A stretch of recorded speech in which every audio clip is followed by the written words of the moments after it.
Hey everybody, what's going on? My name is Jeremy, one of the guys here at Flyin Miata. Today we wanted to do a live video that's talking about some common maintenance items and things that we see all the time that a lot of you guys may or may not be aware of. You know, of course, everybody's aware of your common, timing belts and brake pads and, things like that that just everybody knows about. But there's some Generation Miata specific things that we do see that I think everybody would be a little better off if they were familiar with what some of these issues are. And of course, in the course of our shop and our things, these are all things that we've chosen to, sell or have something for over the years because we know that they're issues and they're things that guys are going to have to deal with. So we're going to start at the newest car and then work our way backwards. And the reason is the ND and really even the NC, honestly, they're really darn reliable cars and there's really not much to talk about. So I'm just going to get that out of the way. And then we can talk about the NA and the NB, which have more things on the list to be aware of. Really on the ND, the only extra maintenance thing to talk about is the oil catch can. We've got this Veris oil catch can that we like to put on the cars, and it's a really slick unit, and then it accommodates both sides of the valve cover, the PCV side and the breather side. And the reason this is kind of important on the NDs is because these are direct injection engines, and the direct injection engines have a propensity to get a lot of carbon buildup on the back side of the intake valves, and having the oil catch can, it helps to mitigate that a little bit. So as far as a maintenance thing, it's a nice thing to do. Really, there's not much else maintenance-wise on the Indies. They're really fantastic cars. So you can see ours here with our turbo kit on it. We've been abusing the heck out of this for years, and it just runs. It's awesome. So going to the NC, once again, fundamentally, the NCs really don't have any running issues. They just run. People don't have to get into the engines. They're just fantastic cars. The one thing that I will add on the NC is on the NC1, the NC1 came with a front wheel hub and bearing assembly that did have some issues. And during the time of the NC1, what we were doing is we were swapping them out with RX-8 front hubs. And then when the NC2 came out, they got the same beefier front hub that the RX-8 did, so it kind of solved the issue. But that was something that we did see as far as a maintenance thing on the NC1s that was kind of a problem back in those days. And that's really it.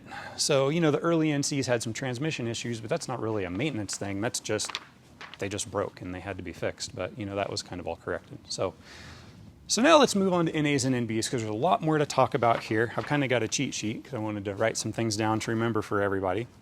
On NAs and NBs, a similar thing is going to be the front hubs that, buried down here. You can see the front hub. And so and this is more of a track car thing. Guys that are running real hard, the front hubs on these do have a tendency to kind of wear out prematurely. So we do have blueprinted front hubs. We have various front hub options that are beefier and in better shape than the stock ones. So if it comes time to replace that, it's a better idea to go that way. Another thing to look at that's really common is engine mounts. So the BP and B6 engines, they've got one rubber engine mount on each side, and that's something that the rubber just wears out with time. And, people think about, my timing belt needs to be replaced. That's obvious. But they don't pay attention to the engine rubbers that often. And, you'll go to start your engine and the thing's just shaking violently, or, when they get really bad, they can start cracking on things. And it's a fairly easy thing to replace. So if you have an NA or an NB that's on original engine mounts, especially if it's an NA, odds are they're probably ripped in half and they're not very good anymore. So we do have factory ones, and we also have Mazda competition ones that are 40% stiffer than the stock factory ones. So generally speaking, for a naturally aspirated car, either's fine. For a track car or for a turbo car, we like the Mazda competition ones. Because they're just a little bit stiffer and they can handle the extra abuse that you're going to see with the turbo or on track. Along the same lines, we have the A-arm bushings. So at the end of each A-arm, I think we can maybe see that. We've got a car over here on the lift. Front and rear, at the end of each A-arm, there's rubber bushings. Hey, this one actually has poly. We'll talk about poly versus rubber later. And these things wear out. And so you start to get an older car where it starts to have crashing over bumps. You're like, what's going on? Well, you know, it might need new shocks. That's entirely possible. And that's something everybody thinks about, but something they don't think about are these A-arm bushings. Because when these rubbers wear out, all of a sudden it starts bouncing around inside that rubber. You start to get crashing over bumps, and it's having some compliance issues within your A-arms that it's doing something that a shock and spring should be doing. And so the car's just not going to handle as well. It's not going to feel as well. That is kind of high effort, but it's also a very worthwhile thing. And when you're doing that, we do also recommend that you put on fresh alignment bolts, because your alignment bolts really should only be torqued a number of times before, they can't really be trusted to, hold the alignment for hard driving anymore. So attached over there, and I'll take you back over to this car to show it, are end links. On the NAs and NBs, the end links wear out. Once again, the NAs have a rubber end link and the rubber just blows out. The NBs have this ball joint, and I've seen those on a number of cars where the ball joint just pops out and the thing's just not working. So we have these adjustable end links that you can see down here for all generations actually. They do have really, really nice tight ball joints, and they're adjustable, so you can preload your sway bar, or unpreload your sway bar, I should say. So say, for example, you have your normal weight of yourself and or your passenger in the car. You can set up your sway bar to have a completely neutral loading with your normal weight. So it just is, kind of one of those extra degree things you can do. But end links are definitely something that wear out and not something that you would think about. So moving into the engine bay, here's a big one on NAs and NBs. The main relay. And I can tell you from personal experience, the main relay has left me on the side of the road a few times. Well, I guess I'm going to pull that. On NAs and NBs, in this main fuse panel over here, some of them are green, some are black, some of them are yellow, but in this position, this is the main relay, and this powers all of your key-on 12-volt power for your ECU, your engine, your solenoids, all the things that run your engine control system get their juice through this guy. And what'll happen is these things will cook, and then they'll just stop working. And you'll see a situation where, hey, either maybe I have no voltage, or sometimes you'll see I've got like 5 or 6 or 7 volts on my system, but you don't have full battery voltage. And that's because this thing is cooked. And you got to be careful with this one specifically, because what'll often happen is that the wires going into the bottom of the unit have actually cooked. And so even if you put in a new one, those cooked wires coming in the bottom are ultra high resistance now because they're cooked. And you pop in a new one, and hey, a few weeks later, guess what? Same thing happens. So if you have that happen, for any NA and B owner, you should keep a spare main relay in your glove box. It's worth it. It will save you a tow trip. And if that happens to you, pull out your panel when you get the car back home and check to see if these wires underneath need to be reconditioned because they're cooked. That's a really big one for all NA and B Miata owners. Let's see, clutch slave cylinders. Can't really see it well, but underneath the car, on the side of the transmission over here, you've got your clutch slave cylinder. And the slave cylinders are maintenance items on NAs and NBs, especially if you put a heavier duty clutch in the car. Like for example, if you're putting in one of our level 2 clutches, I would just do your slave. If you're doing a clutch on an old car, I would just do your slave, honestly. And while you're there, you might as well do a steel braided clutch hose, because you're there and you've got to bleed the system anyway, so why not? But those slaves, they go out all the time. So, that's something that if it hasn't bit you, it'll probably bite you. I've had that leave me on the side of the road too. So shift boots, that's another really common thing. Let's look inside of this car. If you were to pull up your center console, you've got 2 shift boots. You've got one attached to the chassis, and you've got one attached to the top of the transmission. And those things, the one to the transmission, keeps the shift oil or grease, depending on what your generation is, from blowing out. And the one at the tunnel helps to keep heat and noise and exhaust fumes from coming into the chassis of the car. And on the older cars, those are always ripped. So if you're doing anything around this part of the interior, the transmission, just get new shift boots. We keep them in stock.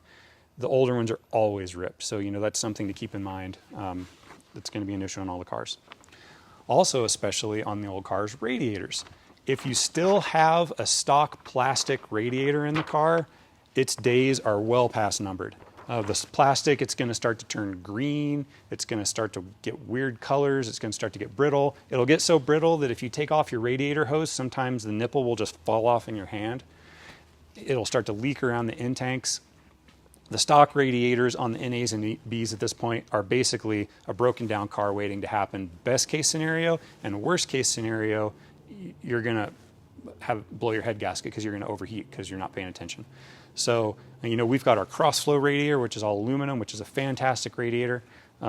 Whether you're into high performance or not, our cross-flow radiator is an excellent way to get that stock plastic one out of the car, because that thing is just a problem waiting to happen. You know, it's things like this that they're not a tremendous amount of money, you know, 20 bucks here or 300 bucks there, but saving the hassle of a tow bill in an inconvenient time or an inconvenient location, it's totally worth it to pay attention to these things. Brake lines, you know, this is kind of a little lesser known thing. Brake lines don't often outright fail, but the old ones, they're rubber, and you know, they'll start to get a little spongy, and when you're trying to apply your brake pressure, they just kind of expand a little bit, and so your brake pressure isn't as direct and functional as it possibly could be. And so this is really kind of more of a safety thing, because, you know, slow braking is bad.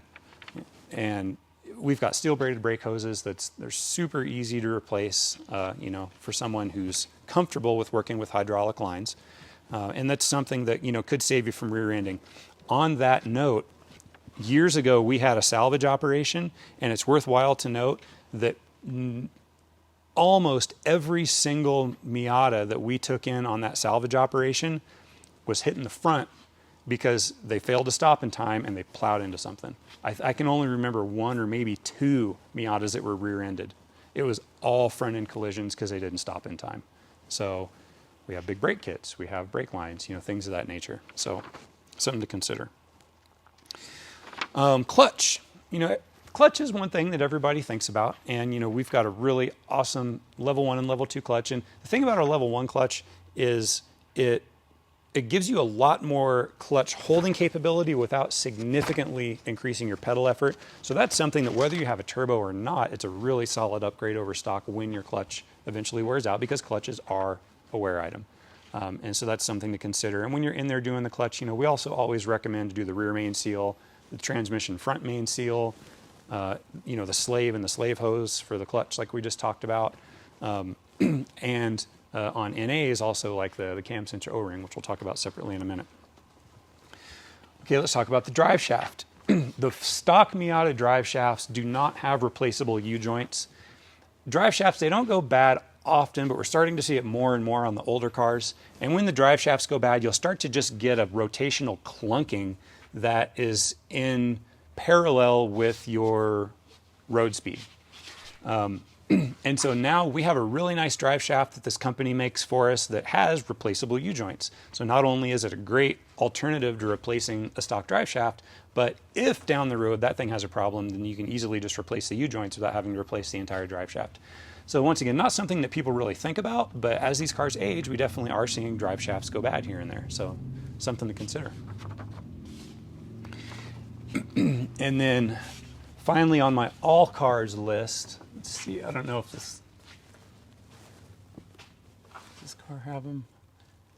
This car does not have them, but we'll talk about them anyway. The sway bar, the front on the NA and NB, the sway bar mounting brackets. And this is more aimed at the racers. On the stock cars, on the street cars with the street tires, not much of a problem. But for the track guys, the stock sway bar mounts in the front have a tendency to rip, either when you're using an excessively heavy sway bar or when you're using R compound tires and doing a lot of track days, it'll rip. And so we have a replacement where you kind of cut that guy out. You can bolt or weld in this replacement for the front sway bar bracket that is kind of bomb proof, and it's not going to rip and, you know, leave you in a situation where your sway bar's kind of sort of falling out of the car when you're on track. So those are things to think about on all the generations.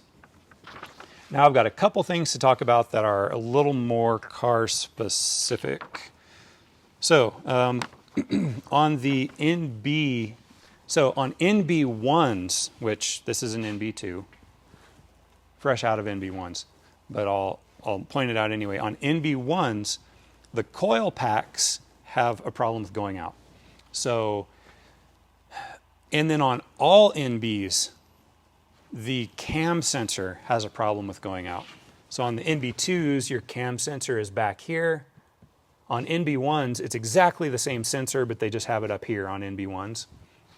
When either of those things go out, you're going to start to get misfires. The misfires are going to dump raw fuel down your exhaust, and that's going to take out your cat and your O2 sensor. And so it's the cycle. So you might get a bad cat code. You know, it's more likely that that's probably what you're going to see first is a bad cat code. Why? Why did my cat go bad? Or, you know, why did my O2 sensor go bad? Was it some other reason, or was it because my cam sensor or coil pack was going bad and it was causing little misfires that was dumping raw fuel down the pipe that took those things out? And that's kind of a chicken or the egg. So that's really something for NB owners to be aware of, that when that happens, you have to really ask yourself, what was the actual problem? Because if I just throw a new cat in the car and I had a bad coil pack, I'm going to take out that new cat too. And, you know, none of that stuff's cheap. So it's something to be aware of, that cycle, as far as, you know, things that we see all the time on the NBs. And then one other thing for the NB1s specifically is really kind of the 99s specifically is the thrust bearing. And inside of the block where your crankshaft sits, actually, follow me. I see a crankshaft. We've got, where your crankshaft sits, you've got your main bearings, you know, you've got your, the crank main bearings, you've got your rod bearings, and then there's also a thrust bearing, and the thrust bearing is kind of a, you know, vertical relation, and it sits here in these journals. And what the thrust bearing does is when you press on your clutch, you know, when you press on your clutch, it's trying to push your crankshaft this way. And your thrust bearing is the surface that takes that load when your clutch is trying to push your crankshaft this way. On early 99s, there is a problem from the factory with a mis-spec'd thrust bearing that would cause excessive crank play, and after about 40 or 60,000 miles, the thing would chew itself up and spit itself out into the oil pan. You'd drop oil pressure and grenade your engine. So especially on those earlier ones, something to pay attention to is check your crank end play, and you have to check it with like a magnetic base with a caliper on it, so that you can see how much end play. So if you were to take your crankshaft and force it all the way back and then force it all the way front, how much throw is there? And factory spec off the top of my head was like 3 to 11 thousandths. Personally, Flyin Miata, we prefer like 3 to 8 thousandths. Like if we're building a fresh engine, we want to see it between 3 and 8. We don't like to see it all the way out to 11.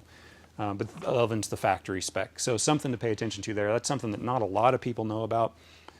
But there are actually still cars out there that are early 99s that don't have that many miles on them. And so, you know, that's something you got to consider when you're looking at those cars. So let's see. Hop over to the NA for a second. On the NAs, on the back of the head, and this is more specifically a problem on the NA8s, and I'll tell you why in a second. On the back of the head, you've got your cam angle sensor. And this guy has the responsibility of giving a crank and a cam sensor to the computer for sequential operations. And there's an O-ring on that thing that seals it from the oil. And you know, everybody knows about their valve cover gasket. You know, if you got a bad valve cover gasket, you'll get oil down your spark plug holes and oil dripping down your block, and it's a mess, so you replace it. But you also have to pay attention to that O-ring. On the NA6s, it's over here behind the intake cam, and if it drips, it just kind of drips down on the transmission and it's messy.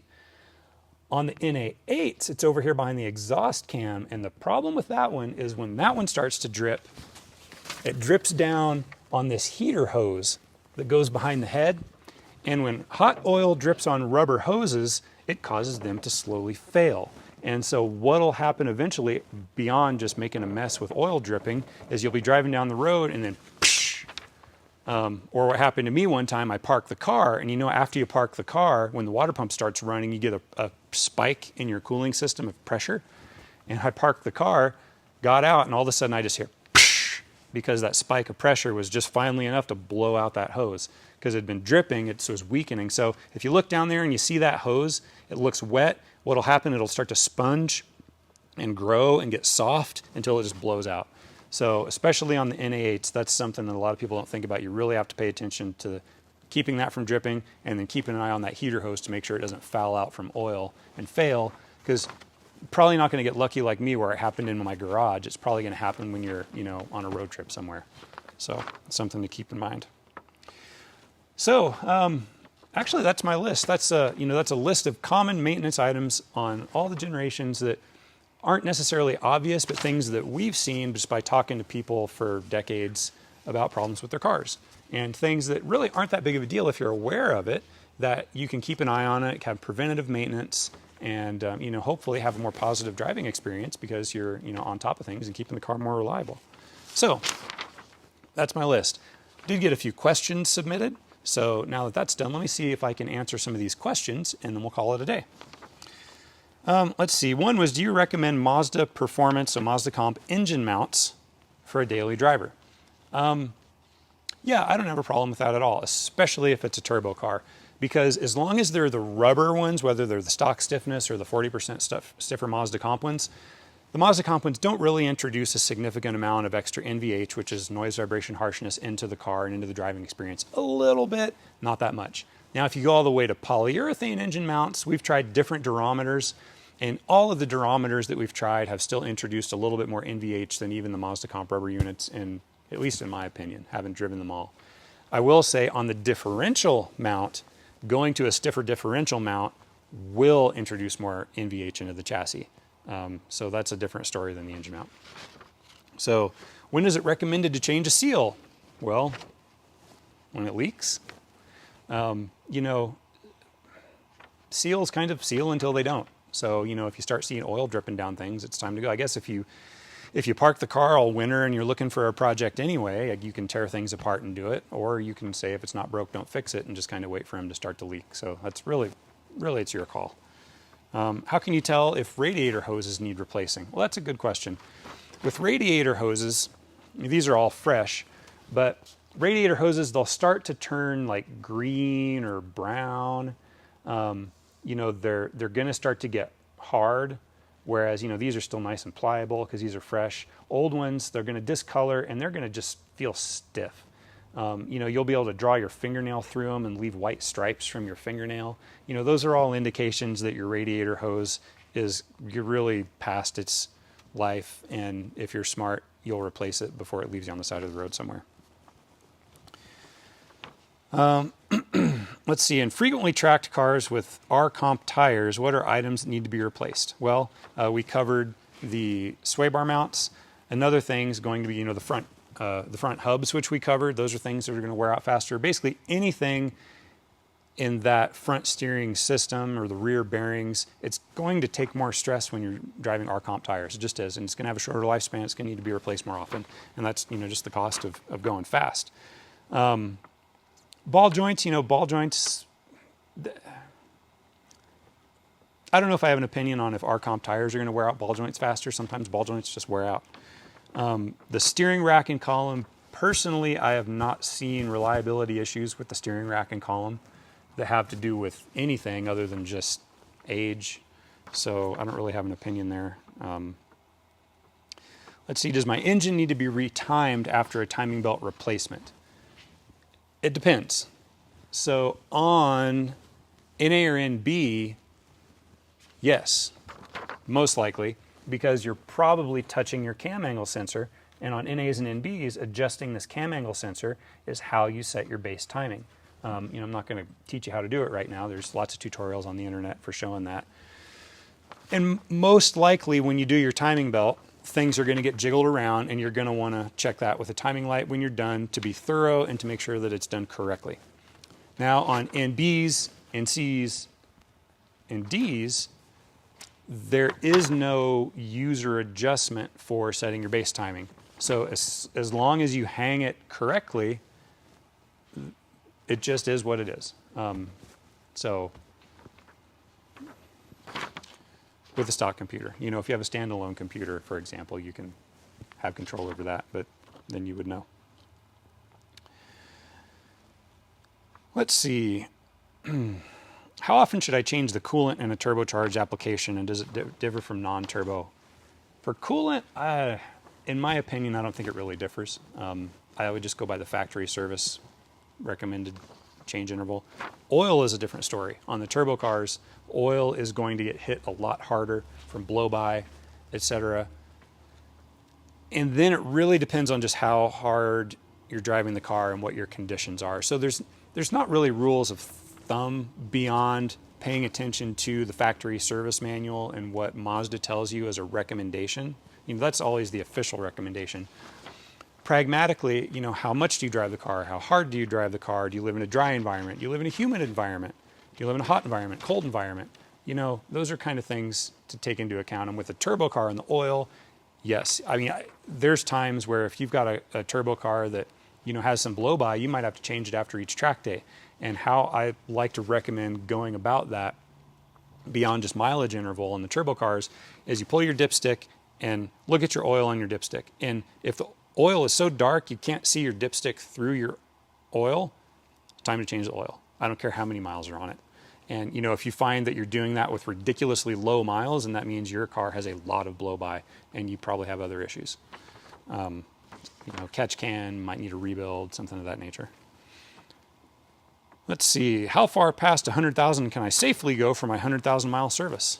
Well, that's kind of a loaded question. If the factory says you have a certain service interval that's 100,000 miles, nobody's going to come in here and tell you, oh, you can safely go longer than that, because then that puts liability on the person who's opening their mouth, and that's silly, so nobody's going to do that. So pay attention to your service intervals. Remember also that NAs and NBs are non-interference engines in stock form. And what that means is if the timing belt breaks, you're not going to grenade anything. You're just going to have a tow bill. On an interference engine, like for example, most Hondas, if your timing belt, and Subarus, if your timing belt breaks, guess what? You're going to break things. So it's much higher consequence to let some of those service intervals go on an interference engine than it is on a non-interference engine.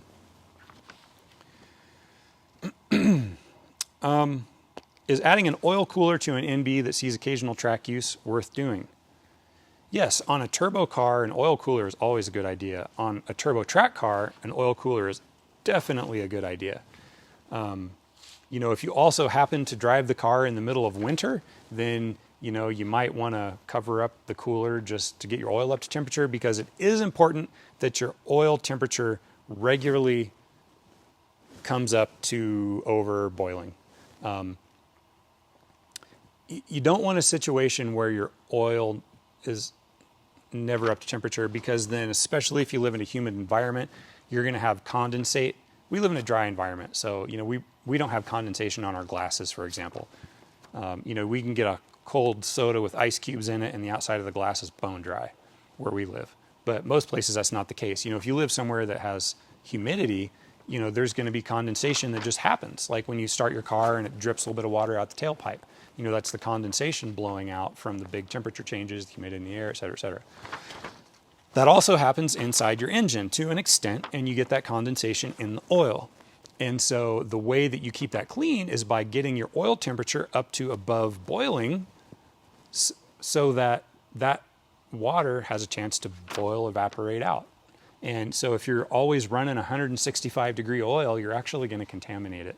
And that's not a good place to be. So, while you try to keep your coolant temperatures reasonably low, generally speaking, with the oil temperature, you need to bring it up. You don't want it to get too hot, but you don't want it to be too cold either. You need to have that kind of Goldilocks zone for your oil. So, sorry, that was kind of a segue there. Timing belt change intervals, factory service manual. For NAs and NBs, 60,000. I don't remember for the others. So, but pay attention to your factory service. Rear main seal symptoms and replacement interval. Well, when you do a clutch, probably a good time to do a rear main seal, because it would suck to have to go back in and do a rear main seal in 5,000 miles. And also with the seals, remember, we have those installer tools that make your odds of getting it right the first time very high.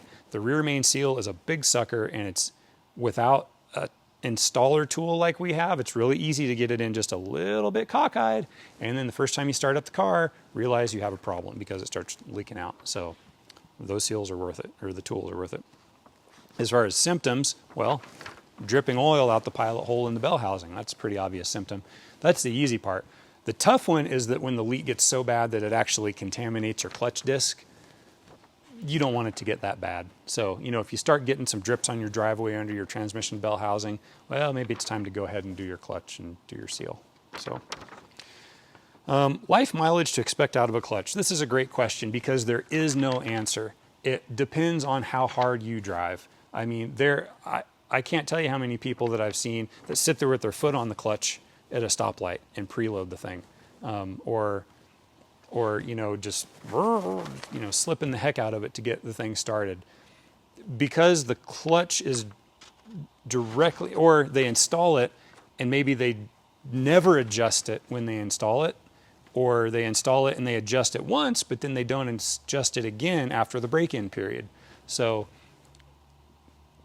or just reading the directions to know that there's 2 adjustments on the clutch pedal that you have to pay attention to get it right. So, because driving style and quality of installation have a lot to do with the life of your clutch, there is no cookie cutter answer for how long a clutch lasts. There just isn't.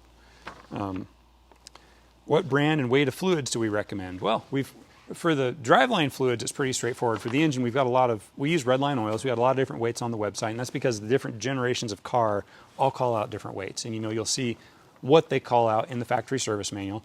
And generally speaking, once again, we recommend the weights that are called out in the factory service manual, with a couple exceptions. One is on NAs and NBs with the turbo.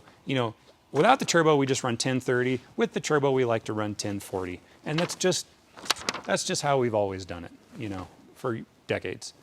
The other one is on the NAs and NBs. Most people like to use Redline MTL in the transmission, and MTL is just a little bit lighter than what the factory manual calls for, but MTL is what people have always run in Miatas. It works great, and that's just how we've always done it.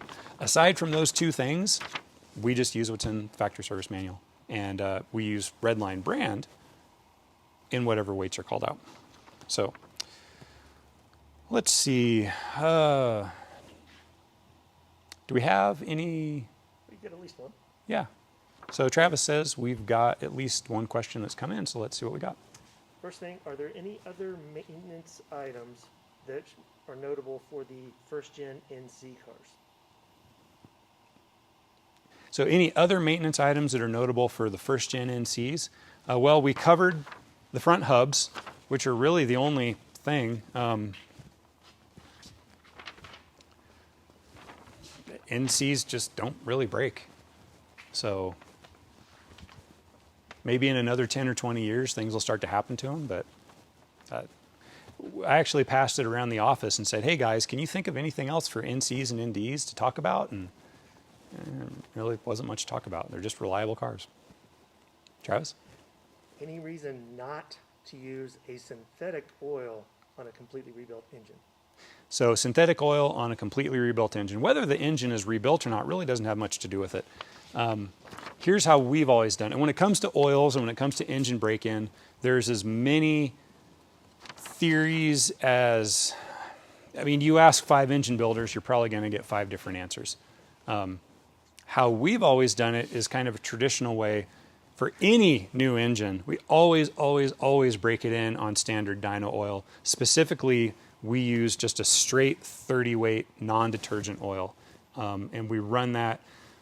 We'll usually do about 50 miles of heavy ring, do the initial ring seating and kind of continue with some ring seating style driving for about 50 miles, dump it, refill it with the same stuff, and then just do normal driving out to, at least 500 miles before we really start to get after it.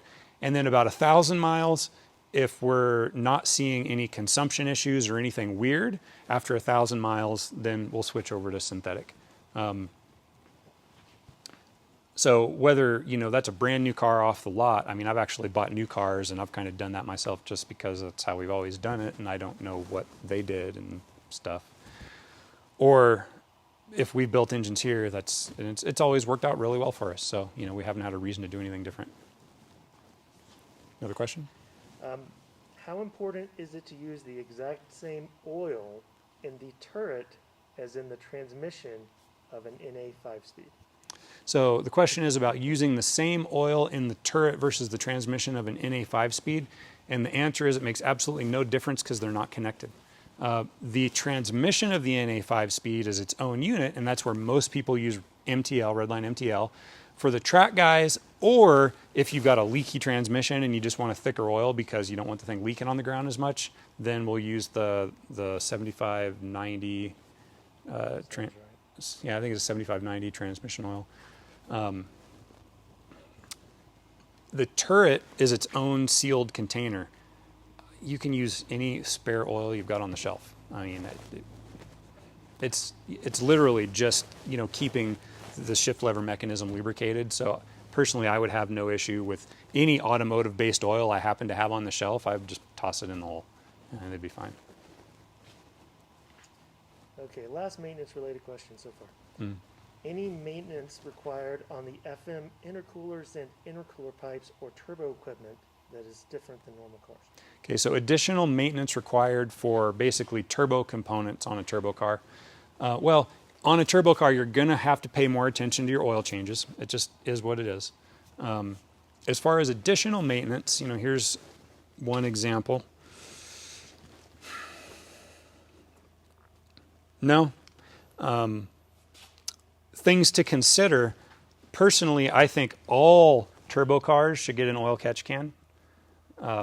It's just been my personal experience. So that's an additional pieces part. Something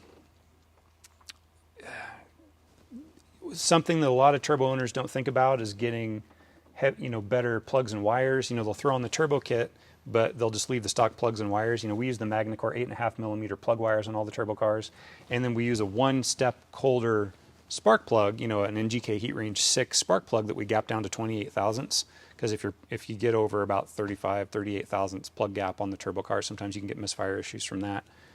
But as far as the maintenance, the oil we covered, and the cooling is just making sure you don't overheat. You know, the turbo adds a lot of extra heat to the system, and so you need to do things to help keep it from overheating. So we've got our crossflow radiator, we've got our Spall fan kits in various stages, we've got oil coolers, we've got hood louvers, we've got our coolant reroute kit.